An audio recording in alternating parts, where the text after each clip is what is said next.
Hi, I am Natalia Fingerman, coordinator of African Studies and Business Center, which is part of the Brazilian Center for International Business Studies and Corporate Diplomacy.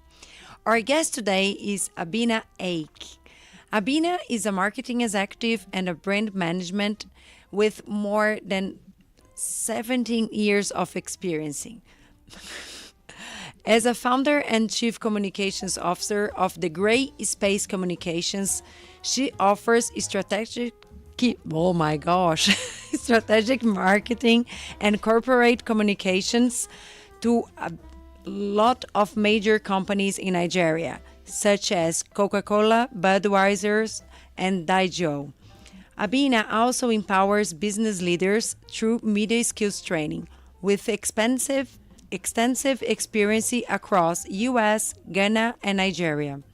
She's a trusted partner for high impact, results driven marketing strategies. Additionally, Abina is the founder of Obasema, a platform promoting wellness and clean living for African women, which attracts high audiences from Ghana, Nigeria, the US, Canada, and the UK. Welcome, Abina, and thank you so much for being here with us. So I think Thank you, Natalia. oh, thank you. I'm sorry for my, I got a bit mess with your introduction. I'm That's sorry about okay. that. It's just too much words to speak in a very quick way, and I'm not Yeah. used to. So I think just to start, I would like you to, I don't know, just bring to us a broad perspective about the Nigerian market and how do you integrate the digital and the traditional marketing strategies in Nigeria, and if you hmm think there are kind of like something that it's hard to integrate the digital marketing because of the inequality and the access to internet in the country, and how you can deal with that. Okay. Thank you, Natalia and team, for having me on this session. I'm really excited. It might seem like a difficult thing to do, but it's actually not. Integrating digital and traditional media in the Nigerian market. So, just a little bit of an overview. Internet penetration in Nigeria is about 55%. I'm sure you already know that Nigeria's population is over 200 million. I think it's about 237 million right now. And so, roughly, 55% penetration, you're looking at about 123 million thereabouts. Right? Mobile penetration is, I think it's over 84 million. 84%. And so, in as much as, yes, there is that sort of split, right? Digital, traditional media, and how to actually connect to rural and urban, it is possible. Now, what is important to note is that as a marketer, if you're working, with such a brief or task, what you need to look at is balancing, right? So you balance mass reach over, proper targeting. So mass reach, you're looking at traditional media. If you want more refined targeting, you're looking at digital media, right? But you also need to look at the audiences that you're trying to reach. Which audiences will be best reached over traditional media versus digital, right? You look at amplification and cross pollination, right? So you're not necessarily using one platform or one channel. You need to look at all of the channels. 360-degree approach to it is critical because you can't just rely on digital to get to everyone. Another way to look at it is a unifying brand message, right? You need to have a brand message that is consistent across. So for traditional media, you might use a much more structured, like polished approach. For digital, it has to be a bit more relatable. It has to be easy and, easy to consume so that you can connect more deeply with your audiences. So, I mean, there are other things that you can do, but at least those are the ones that I would like to touch on. First of all, you need to have a unified brand message. You also need to make sure that your campaign is, you're approaching it from a 360-degree angle, right? And what that means is that you're using all the various channels, whether you're using radio, you're using, X or Twitter, you would use YouTube. So it's, you can say something like, radio would be the platform that you would use as your teaser. And then, you will go to a platform like, X to do maybe your countdown. And then you will use YouTube or Instagram for your video storytelling, for example, right? And then you might want to use a platform like maybe WhatsApp, to link consumers to promotional offers and stuff like that. Yeah. Thank you for your answer, Bina. I'd like to present myself. My name is Gabriel Lewin. I'm one of the students of NENAF. Following your answer regarding the population of Nigeria, that is 200 million, that is a lot. And I know that there are a lot of different key elements while you're crafting a compelling brand narrative, even more in Nigeria, where you have a culturally diverse audience. How can marketers ensure these narratives remain authentic while supporting broader brand goals? Okay. Thanks for that. That's actually a really good question. So first of all, cultural relevance is important, right? And you would notice, and this doesn't only even speak to the Nigerian market, in other markets that have various tribes, within a nation, you still need to do that, right? But Nigeria is quite peculiar. So cultural relevance, you need to make sure that you're embedding local values. For example, symbols, idioms, what are some of the, cultural nuances, right? That you need to take into consideration. You need to understand like cultural moments. There in Lagos we have something called Dirty December. I don't know if you guys have heard about it, but in December, that is when everybody just gets loose and there are parties everywhere. Nigerians that live abroad come back home to just have fun. And so you need to, as a brand, you need to understand all of those cultural nuances, right? So there's one brand that does it quite well. I don't know if you guys have ever heard of MTN. So MTN is one of the largest telecommunications in Africa, right? MTN uses local music. They use slangs. They'll use Nigerian slang. They also use storytelling, right? To connect deeply with audiences. And all of those are critical. There's also the emotional aspect of it, right? So Nigerians, like, many consumers, in other places, are emotion-led, right? You need to be able to connect with them through their values. So, through, the hustle and the bustle, you need to be able to find a way to sort of the resilience. You need to be able to connect with all of those emotive elements, right? To be able to connect with them deeply. And then also another critical thing to consider is relatable characters, right? You need to use personalities that really, mirror the daily lives of your target audience, because whatever it is that you're trying to communicate needs to connect, right? You can't bring, a very polished person if you want to speak to, for example, market women. That's not going to work. It has to be somebody that the audiences can relate to, right? And then also language is key.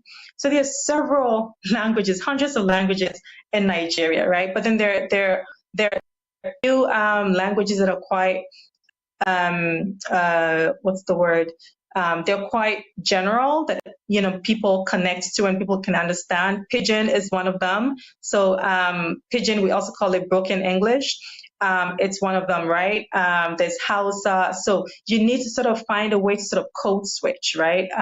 So are you going to use Pidgin? Are you going to, mix that with local dialects, mix it with English so that it would resonate with people? Now, there's something that I have noticed in Nigeria in terms from an advertising point of view is humor and wit actually works really well as well, right? There's a saying that, Niger humor is unmatched. And so like a little, irony, sort of get people excited, right? So all of those things are elements the brands can actually leverage to really connect with consumers in that way. And do you think there are like brands which connect differently to the different ethnical groups in Nigeria? So I don't know if some brands do you work as I don't know. I prefer to work just in the north of Nigeria, and I will sell to the north because there I connect more easily with this public, and I don't know if the brands kind of like, they compete, but they at the same time divide their campaigns around the Nigeria, or do you think they aim to connect to all consumers? Okay, so here is what brands normally do. So you have brands like I would mention like some brand like Nigerian breweries, right? So Nigerian breweries, manufactures or produces Heineken and other brands, right? But they also produce other beverages that speak to a certain part of Nigeria. So you would look at a place like the southeast or south, right? And what they have done really well is they've been able to take some of their brands and customize it. So they're not necessarily brands that only speak to people in the south. But what they've done is, and they speak to everyone, so their products are available everywhere, but they've been able to craft brand messaging that connects deeply with people in the south, and southeast. And they have customized their brand in such a way that you see their ads on billboards. They've actually, using local languages to speak to people, and they're tapping, and we're going back to the emotive aspects of it, right? So they're touching on insights that connect deeply with consumers emotionally, and using their local data to them. And so for some of these brands, you'll go to a particular region and people gravitate towards them, So in Nigeria, and usually around Christmas time in the south, and in the southeast and south, people normally go home in December, right? To celebrate with family and friends. And you would notice that some of these brands that have actually been able to customize, or position their products for, a specific group of people do really well in those regions. But those products are also available everywhere. So they are not necessarily products for maybe, people in the north or people in the southeast or, south. No, they're for everyone. But when you go to those regions, you realize that they're heavy from a visibility point of view, from an activation point of view, and and stuff like that. So that you see that happening. But I personally have not seen a brand that has been created only for a particular region. No, not yet. Yeah, but I think that was the idea. Like they sell everywhere, but actually they are able to get a market share larger in one region. And Yes, you definitely. as an expert, you have a lot of expertise in doing marketing and digital marketing in Nigeria. But how many languages do you have in Nigeria? And I think our public doesn't know that. And how do you do to customize your your clients to those different regions? So are you able to use as well like the different language and kind of like design a different a different propaganda to each one of those areas? Yeah. Okay. So it would be impossible to actually develop for every single language. It would be tough, for brands to be able to do that because, like I said, there are hundreds there are hundreds of languages, right, in Nigeria. But what brands do is that there are some key languages that are kind of almost universal, right? So there's Igbo, there is Hausa, there is Pidgin. Pidgin is that's like the broken English that I spoke about.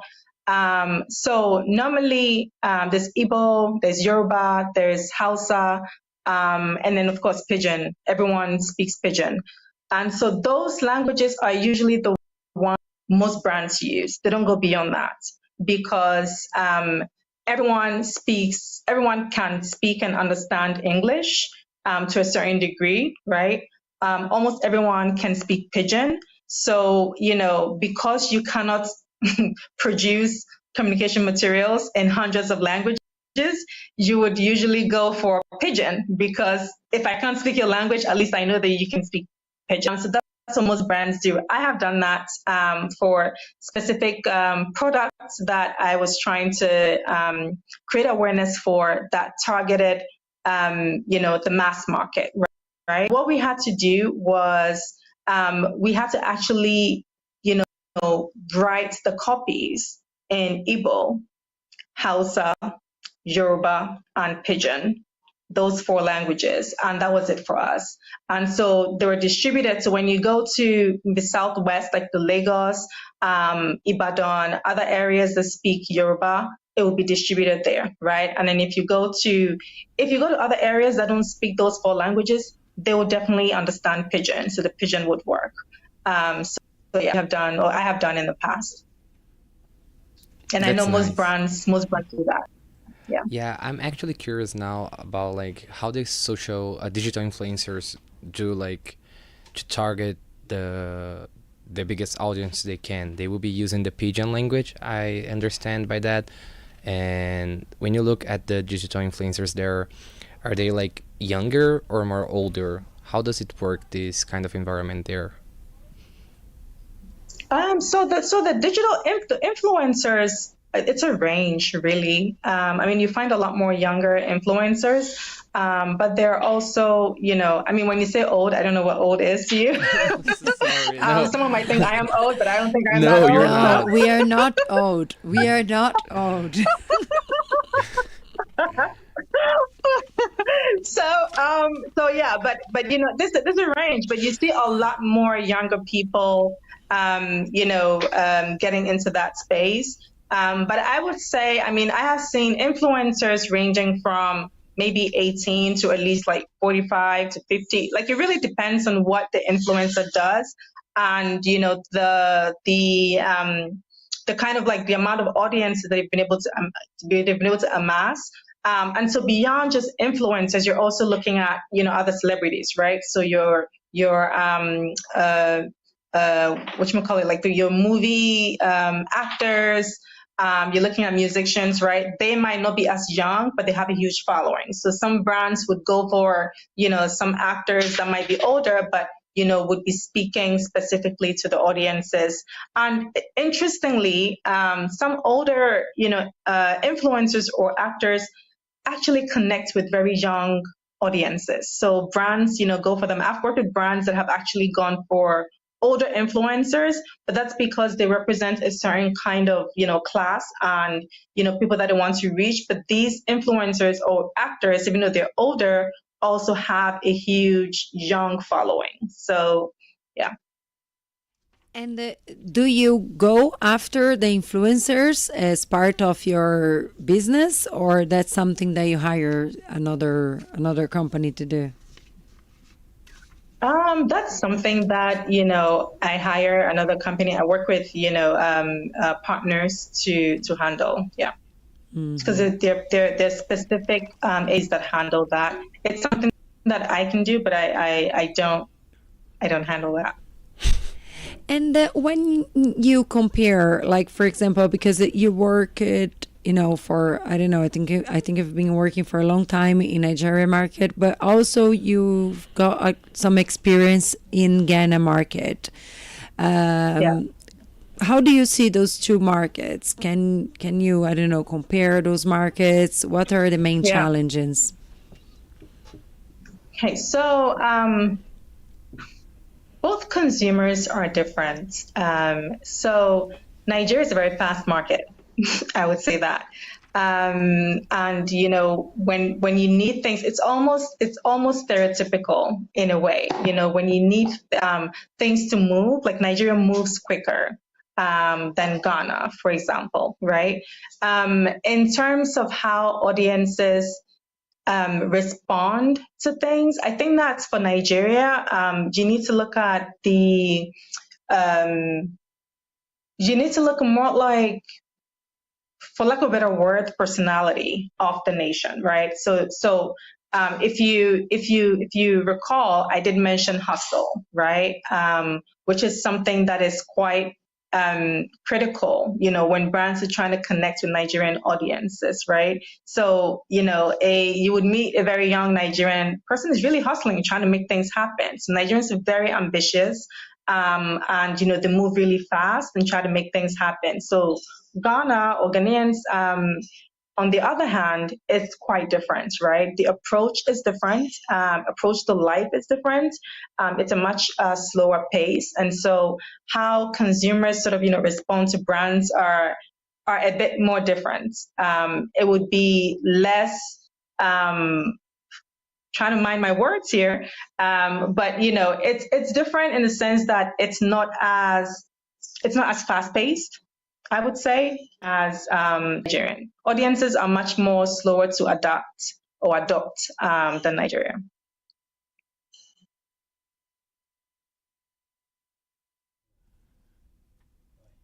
Okay, you can go. Okay.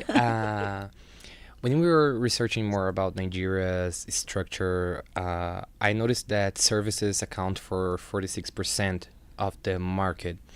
And with the rise of fintech, at least we're having this rise here as well, and digital service and e-commerce. How has this been transforming the marketing strategies, particularly among younger demographics?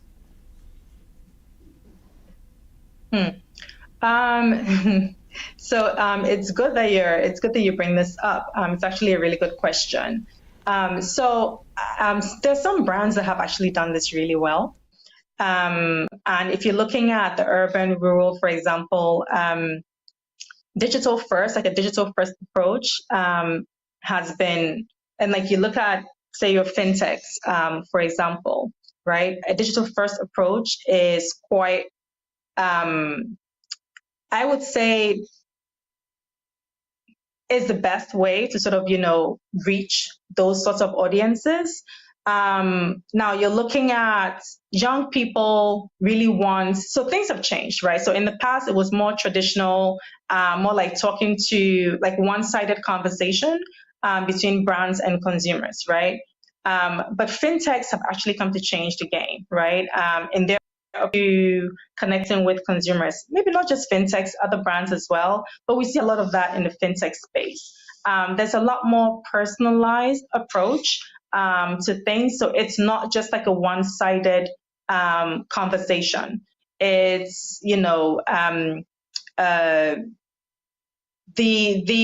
experience is critical to fintechs and audiences, and it's very important that those experiences are taken into consideration. So there has to be some UX. Speed is critical. Social proof is key to them. Also, the stories that are told have to reflect their daily sort of lives, right? It can't be just what the brand is telling them. The content also has to be a bit more like educational, witty, empowered, or empowering, versus me talking to you and telling you what to do. And so you are seeing a lot more platform first campaigns. So something like maybe like a TikTok challenge, for example, right? You're seeing more like, Twitter or X banters and trends. You're seeing influencer threads going on. You're seeing, a lot more like WhatsApp broadcast campaigns happening as well.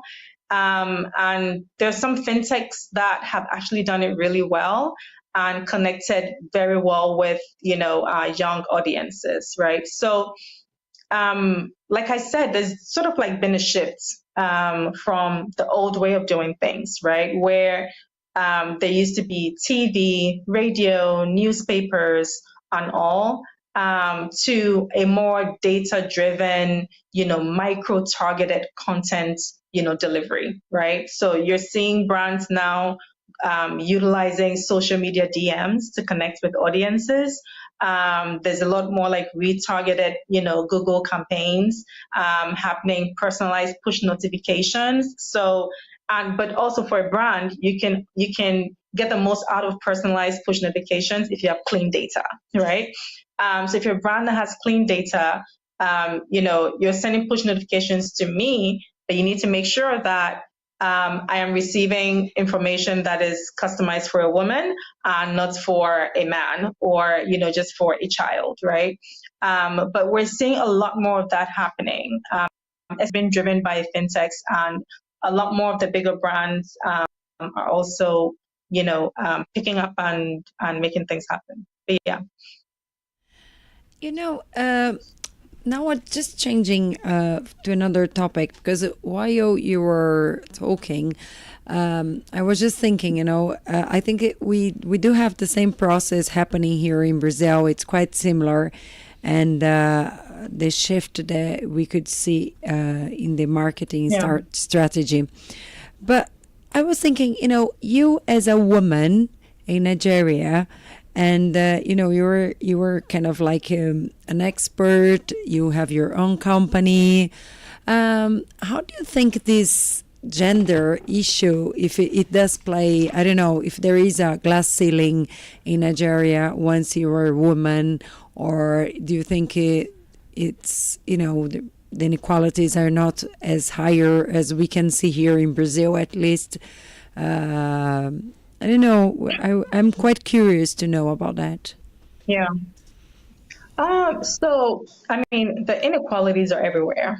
They're everywhere, right?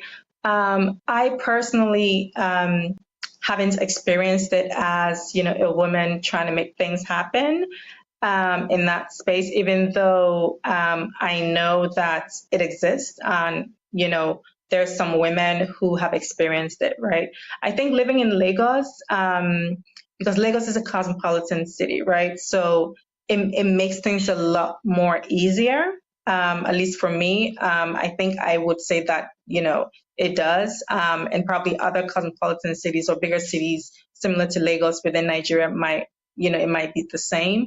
I think that, like I said, for me, it's important that, and that's just for me, it's important that I don't focus so much on that, but focus more on merit. Okay, what are you bringing to the table? What is your value? Do you see that value, and are you being treated, based on that value, or are you getting, what you're worth?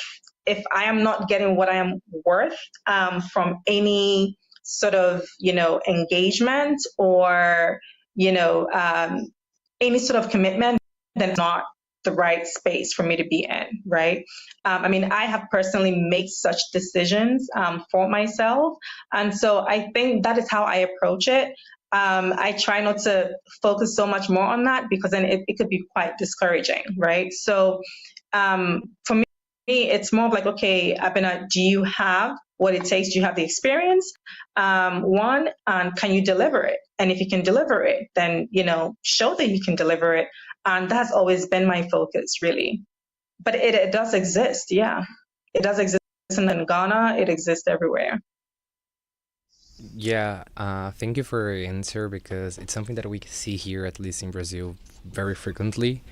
And with Nigeria being a regional leader in West Africa, how do Nigerian brands leverage this status for regional marketing? Like, what are the main obstacles they face when entering neighboring markets? I think one of the easiest entry points, I would say, would be the cultural influence, right? I am sure you guys have heard of Afrobeats, right? I hope you have. If you haven't, please Google it. Cultural influence is usually, a very soft market power and sort of, soft entry points, right? So, brands have sort of used cultural magnetism to kind of ride the wave, right? So if there's anything happening, there's certain brands that will sort of like jump on it, whether it's, Afro style, youth culture trends. It's always like a really good jump on it and connect, with cross-border, audiences, right? There's also the Pan-African brand identity. So there's some brands that have done it really well. So Nigerian companies like Dangote, Glow, UBA, Access Bank, have really positioned themselves as African and not just Nigerian, right? And I think that as a brand, if you're thinking of yourself as, a brand beyond whatever shores you're operating in, it's important that you position yourself in that way. They've done it really well. UBA, for example, sort of has this positioning of being Africa's global bank, right? Even though UBA is a Nigerian bank. But that positioning as Africa's global bank makes it easy for the brand to sort of, shift to different territories, easily accepted. And then also the cross-border collaborations, right? And so we've seen, partnerships with regional talents, artists, influencers. That's like a great way for brands to be able to do that, and sort of, get into other markets. So I'll give you an example.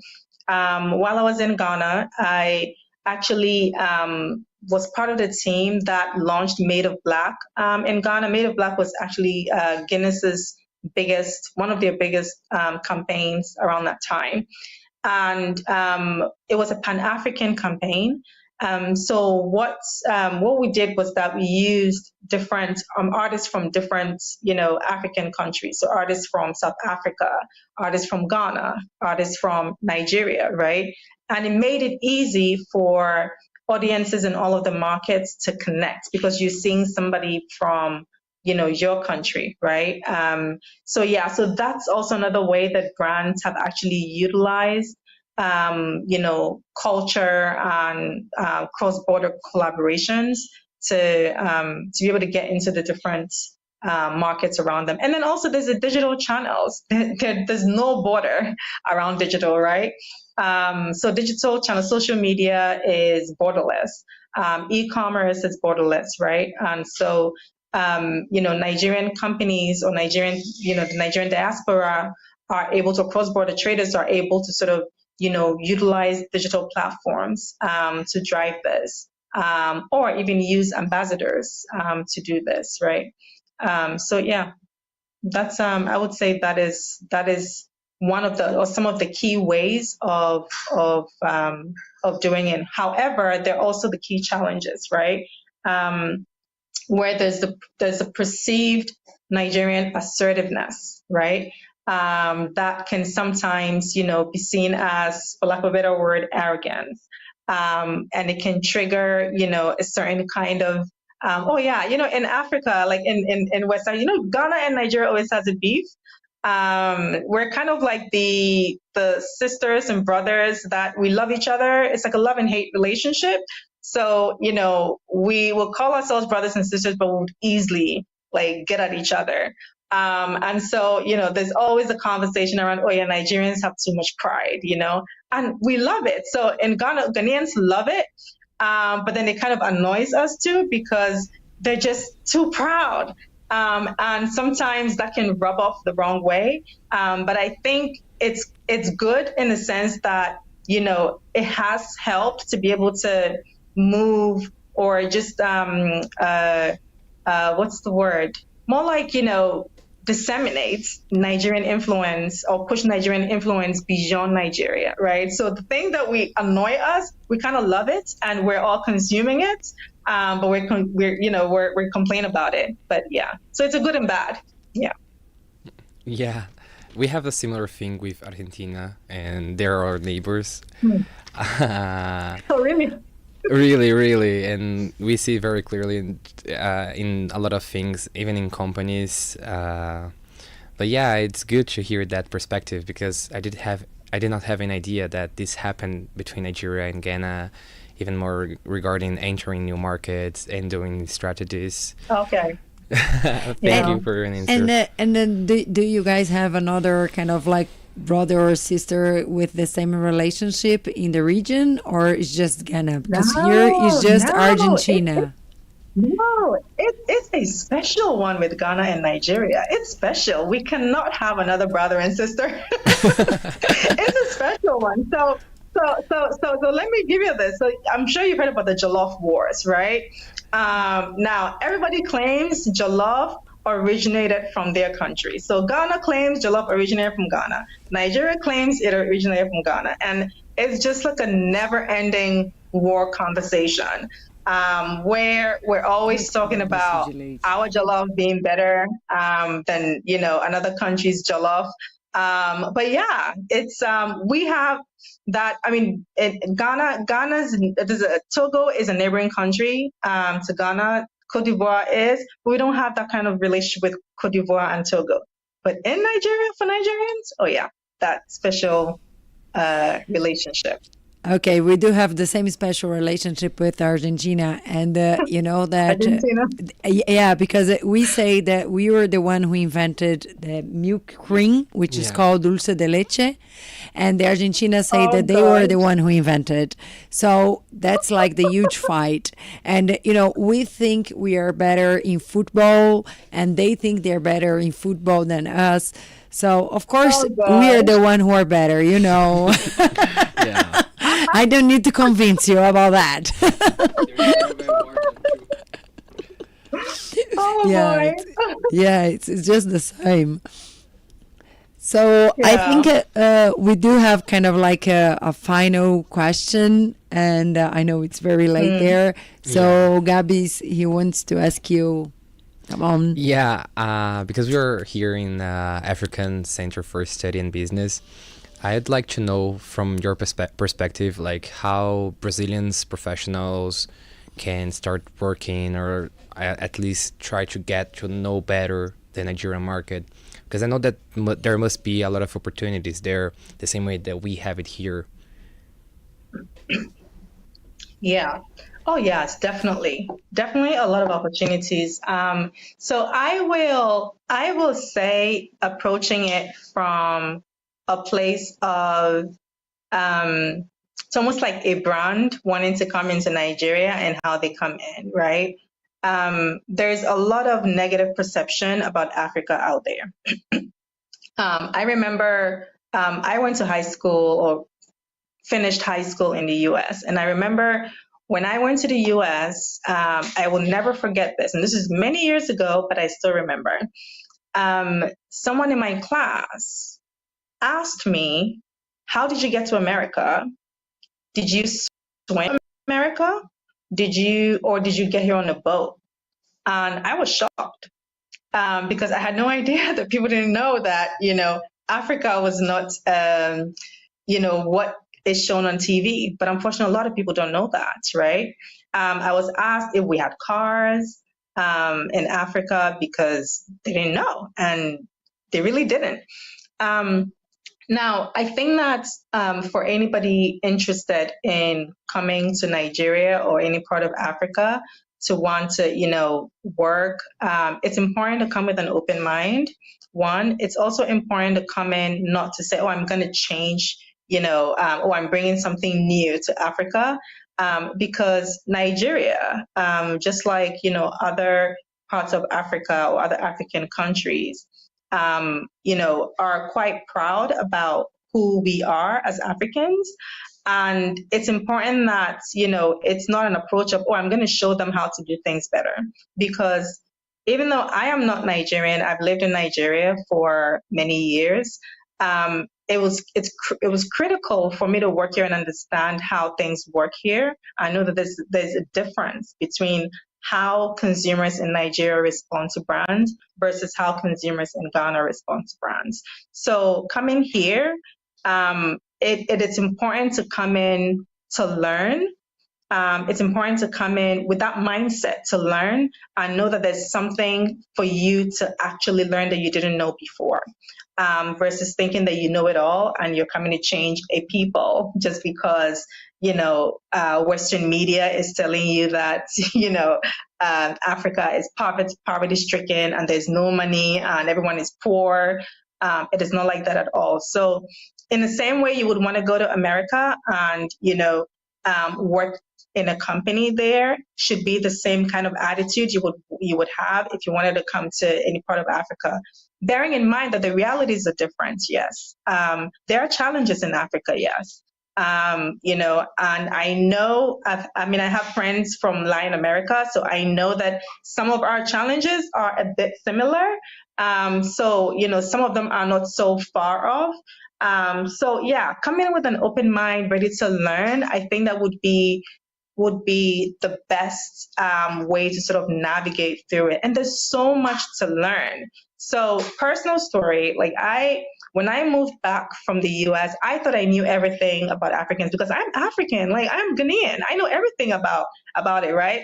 Until I came back and I realized that, oh no, I don't. So my values are American values. And, I am coming in and I just realized that I didn't know a lot about Ghanaian, the Ghanaian audiences like I thought I did. So just because I'm Ghanaian doesn't mean I know Ghanaian markets. Just because I'm African doesn't mean I know African market, right? So I needed to actually humble myself to learn about the markets and the audiences and how the audiences respond to things. And it's the same way. Even having worked in Ghana for however many years and coming to Nigeria, and having worked in Nigeria, I've actually worked in Nigeria longer than I've worked in Ghana. And I understand the market well now because I have lived here, I have breathed the air, I have experienced the challenges, and, it makes it easier to even work with brands and help brands to kind of connect with consumers here. I hope that answered your question. It answered. Thank you so much. Yeah, that's very important, not to go there to patronize. And I think... because that's something that usually the West does, and sometimes we do and we don't notice. And thank you so much. And I don't know if you want to comment something more, if you would like to share anything more that we didn't cover. Feel free, please, to say. Yeah, I think we've had quite a broad conversation. But what I would like to buttress again, and I've already said it. It's important that as brands are coming to Africa, cultural nuances are taken seriously, right? Because even for us who live here and, for us who are from here, it's critical that, we are sensitive to the various cultural groups, right? So we're talking about Nigeria now. When you go to, Ghana, for example, right? There are various tribes within Ghana. So as a brand, if you're trying to connect with audiences there, you need to make sure that you're taking all of those things into consideration. In Nigeria, I've gone over Nigeria, right? Making sure that you're taking that into consideration. I have run campaigns in different parts of Nigeria where it was actually necessary for us to use cultural elements within that region in our communication materials so that it could connect deeply with consumers, right? I never really did that in Ghana, but in Nigeria, it's critical that I did, right? And that's because even though, yes, it's one nation, it's also, there are different states within the nation and there are different tribes and, different cultural nuances that need to be taken into consideration. And so as they become and paying attention to that, you would lose the audiences, right? There are some brands who will come in and say, oh, no, we do all of our marketing from abroad, the communication materials to you. You're not going to resonate. You need the local, partners and you need some local collaboration to make sure that the content that you're putting out there, the insights that you have is actually great insights. And I'm a big data person, and I believe in leveraging data to develop strategies that actually work, because that's the only way you can go back, take a look at what you've done, and say, oh, I did something wrong. You know what I mean? If you're actually going into a market and running because you run a campaign in another country and it works, so you think because it's another African country it's going to work, it's not going to work.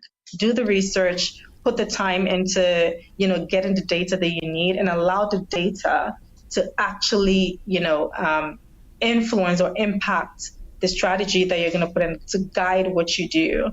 And you would realize that it will be a much smoother ride for you as a brand. Oh, thank you so much. I hope it's that's your idea, kind of like push Brazilian companies to go to Nigeria and to work with Nigeria and work with you, because I think we do have here in Brazil a lot of companies who they just don't look at Africa, they don't look at Nigeria, and they are missing such a good opportunity. And sometimes when they try to go there, they just go with everything prepared from Brazil, and they don't do, I think, what's essential to do. That is like to have a partner in Nigeria and to be able to communicate their brand to the Nigerian consumers. That was amazing. Thank you. I just would like to say thank you. I'm going to share our conversation with the Afro Chamber, which is the chamber here that deals with Nigerian companies and Brazilian companies.